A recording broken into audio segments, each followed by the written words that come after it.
Right, so I'm just doing a quick video based on some people who asked about one of these Chinese Android units. I've just got this shipped over from China. The reason I went with Andream is because their website actually looked like they cared. Also, you could pay via PayPal, which filled me with a bit more confidence. Also, their customer service was really good. I was a bit nervous about spending this much money on a Chinese unit, as I didn't fancy buying one on AliExpress because they just look a bit dodgy, but that's just my opinion. So a little bit about the unit itself. It's quite smooth. It is Android. I can't remember the exact version, but there's a menu on the side here and you can go to apps. So then it's basically an Android tablet, but in your car.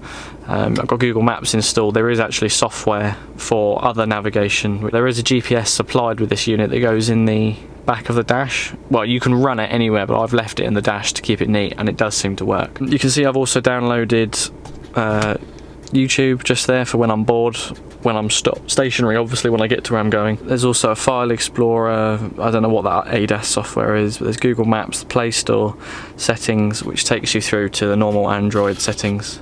So then you've got your network settings, you've got everything you'd normally have as if it was a phone. So for this, what I've done is connected to my phone as hotspot, which enables it to navigate and stuff like that. So you're on the main screen here, you've got navigation and communication, so that's your phone. If I click on it, it comes up, and you can rename your unit so it comes up on your phone with a different pin, etc.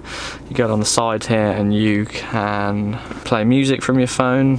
It's not connected at the moment. You can look at your contacts, I believe, although I've not used this yet. My phone's not connected, but I have switched that on. You can also record calls, I think. I don't know. Haven't really used the phone yet, but you can dial as well with the weird dialing system there. So that's that. If you swipe over, you can play music that's on the device itself. It's got 64 gigs, but I'm not going to use that at all. Same with videos, which you can watch while driving, even though it says don't. But I obviously wouldn't recommend that. It's illegal in the UK. You then got car info. Now if your car's got the proper BMW system, you can click on it and it will go over. Mine doesn't, so it just says no signal, so I just click again and it comes back. The other good feature of this is the dashboard, which tells me my speed in kilometres there, which I haven't figured out how to change to miles an hour yet, but I'll get to that. And then the revs, if I step on the accelerator now, up it goes, which is quite cool. You can change the colours in the corner here, excuse the bad lighting. So I've gone for orange, and then you can see at the bottom there that all your warning labels come up, so if I take the handbrake off, it goes off. So that's quite cool. Got your lights on, mine are on permanently, and you've got your temperature up there. And if I go back, you can see that it has got my fuel level, 38 litres left, handbrake, temperature, and my seatbelt, which all disappear as and when you need them. So that's quite cool. Music up here is a bit weird. It's got some music preloaded on it, as you could hear, and I haven't figured out how to delete that yet, which is quite annoying, but we'll get there. Car on the side there is the same as the car info. It just takes you to that screen, or if you've got it, it will work. I think that's for when you want to replace the OEM BMW system with this. I don't know why you do that. I guess because you've got more functionality. Although this doesn't have Apple CarPlay, but that's fine because it means I don't need to use my phone anyway.